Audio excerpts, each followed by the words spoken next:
गावाच्या टोकावर एक जुनी झोपडी होती. तिथे पूर्वी गण्या चावाला राहत होता.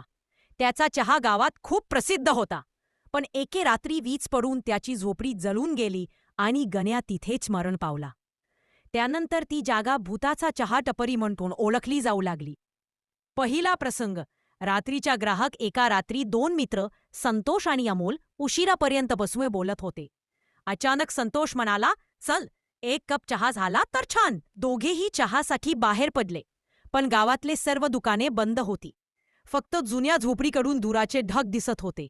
ते जवळ गेले तर खरंच चहा बनत होता आणि तिथे एक माणूस उभा होता.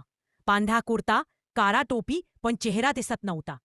आणि दुसरा प्रसंग. भूताचा चहा, 2 कटिंग चहा. संतोष म्हणाला. तो माणूस शांतपणे बसला आणि गरमागरम चहा दिला.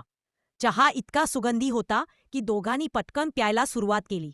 पण चहाचा शेवटचा घोट घेताच अमोलच्या हातात कप वितळायला लागला आणि त्या माणसाचा चेहरा धुरात बदलला. "आ, आहा!" दोघेही गारडाओरडा करत पडाले. तिसरा प्रसंग. रहस्य. दुसऱ्या दिवशी गावात लोक गेले तर ती झोपडी पूर्ण रिकामी होती. ना चहा, ना कप, ना माणूस म्हणतो. त्याच्यासाठी गाय भूत पुन्हा चहा बनवतो.